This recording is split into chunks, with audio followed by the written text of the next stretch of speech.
uso de embalagens de PET no Brasil é recente. Começou em 88 e revolucionou o mercado de refrigerantes.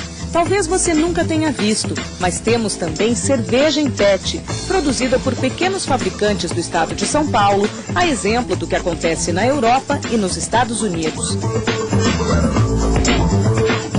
A preocupação dos ambientalistas é que os grandes fabricantes de cerveja se interessem também por envasar o produto em PET. O Brasil produz hoje 9 bilhões de litros de cerveja por ano, o que geraria uma demanda por embalagens muito maior. Além disso, apenas 47%, menos da metade das embalagens de PET, é reciclada hoje em dia.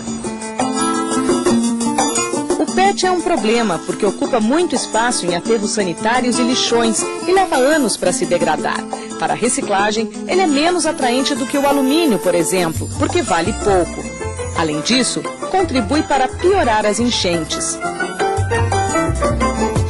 O assunto foi debatido na capital paulista no primeiro fórum sobre o impacto do PET no meio ambiente. O procurador da República, Jefferson Dias, entrou com uma ação civil pública que condiciona o uso das embalagens PET para cerveja à apresentação de um relatório de impacto ambiental feito pelas indústrias cervejeiras.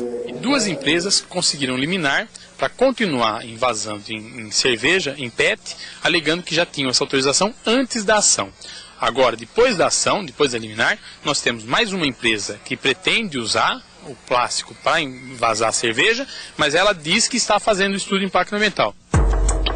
A liminar concedida a partir da ação pela Justiça Federal de Marília, no interior de São Paulo, válida para todo o território nacional, determina ao Ministério da Agricultura que condicione o registro para envasar cerveja em PET ou qualquer tipo de plástico à licença do IBAMA, mas o órgão do Ministério do Meio Ambiente ainda não sabe como lidar com a situação.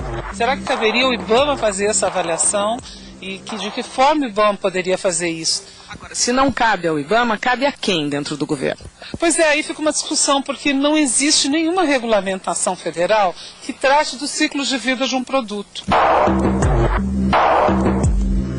Esse assunto relembra a necessidade do Brasil de ter uma política nacional de resíduos sólidos. Embora o primeiro projeto de lei nesse sentido tenha sido apresentado em 92 e ao longo dos anos o Congresso ter recebido cerca de 100 ideias diferentes, ainda não se chegou a uma legislação final que dê às indústrias a responsabilidade de dar uma destinação final adequada às embalagens que jogam no mercado.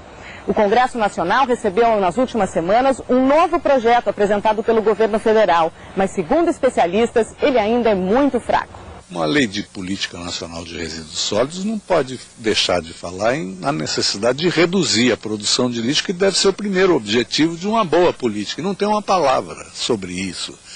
Não tem nada obrigatório sobre coleta seletiva, não tem responsabilização dos produtores de embalagem, não tem nada sobre quem é que vai arcar com os custos da coleta e da disposição do lixo. É um projeto muito deficiente.